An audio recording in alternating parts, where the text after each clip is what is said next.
Pacar gue minta gue jual diri, penghasilannya disimpan dia semua. Terus ujung-ujungnya gue nangkep dia pakai duit gue buat beli cewek lain. Pengen tabaco.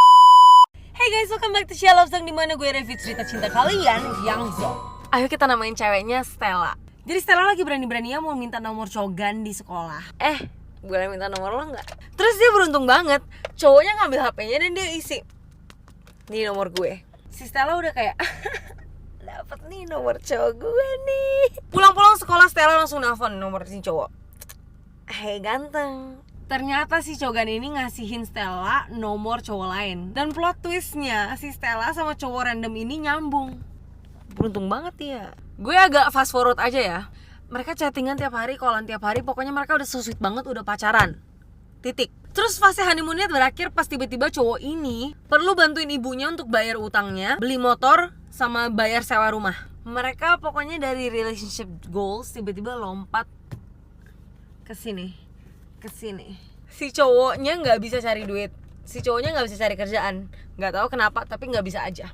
Kayaknya cowok ini kurang berguna, titik, gitu aja ya. Bagian ini yang gue mulai kayak nangis ngebacain si email ini. Gue sakit hati banget ngebacanya.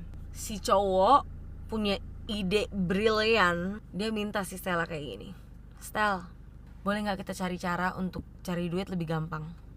Stella bilang, "Of course, aku bakal support kamu kok. Gimana cara aku bisa bantuin?" gitu loh. Si cowok bilang gini, "Kita jual diri yuk." Terus si Stella kayak, what the fuck? Maksudnya apa?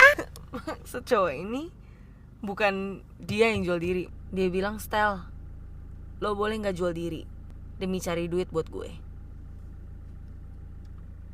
Demi cari duit buat gue lo jual diri."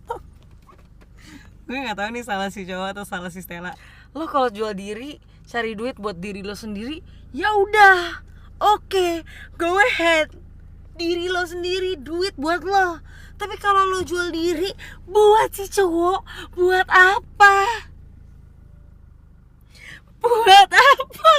Si Stella saking kasihannya sama cowoknya, Stella bilang, "Ayo, let's go." Akhirnya si cowoknya jadi kayak manajernya. Si cowoknya yang ngejualin si Stella untuk ke om-om gitu, om-om yang dia nggak kenal, om-om sembarangan di jalanan. Harganya 1 juta per malam. Ini kan maksudnya kok kayak ini badan si Stella. Terus ya udah kalau mau ada manajer ya, paling nggak 10% gitu, kayak manajernya dapatnya 10%, 20% maksimal gitu loh. Tidak, pemasukan apa aja 50-50 ya. Si Stellanya kasihan. Dia bilang oke. Setelah mereka mulai jual diri atau I'm so sorry, sabar ya Christine. gue pengen tampol nih anak, sumpah. Sini. Bukan gue doang yang bakal ini cowok gue juga bakal ngikut. Setelah mereka mulai jual diri, gajinya enggak 50-50. Terkadang si cowok ngambil 100%. Si Stella gak dapet apa-apa. Pengen tabaco. Dan setelah berbulan-bulan dia kerja keras, duitnya semua ke cowok ini. Siap gak guys? Si cowoknya selingkuh.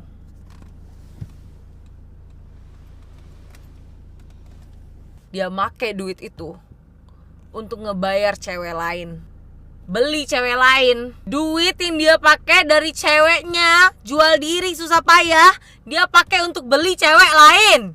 Gue nggak tahu otak si cowok ini dari mana. Dia punya ibu atau tidak? Berani-berani dia begini. Saking marahnya Stella nekat gebrekin si kos cowok ini. Pas dia masuk, si cowok ini ketangkep. Cowoknya ketangkep dengan beberapa cewek bayaran di satu kasur. And salah satu ceweknya hamil. Setelah ketahuan sama cewek-cewek ini, si cowok panik dan dia pakai lagi duit itu untuk beli obat. Obatnya untuk ngegugurin anaknya. Di ceritanya nggak ditulis kalau si ibunya mau ngegugurin anaknya atau tidak. Pokoknya yang gue tahu itu si cowok pakai duit itu untuk beli obat lagi untuk ngegugurin anak si cewek bayaran ini. Dia udah dikasih banyak obat untuk diminum dan nggak tahu tuh paksa atau tidak. Pokoknya anaknya nggak selamat. Lanjut ceritanya, si cowok ini emang selalu ada asma. Dan akhirnya dia asma berat dan meninggal dunia.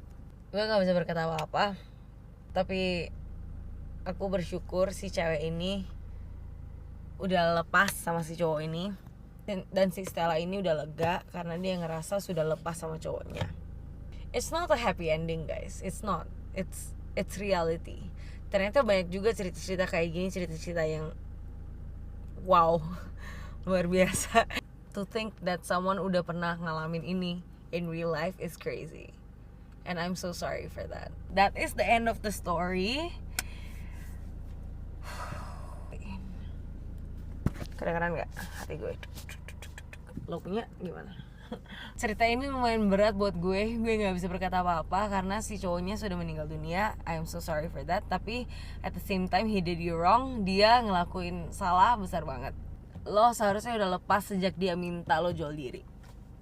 Do not ever sell yourself for a man. Find other ways to find money guys. We got this girls. Love Song rating kali ini 10/10.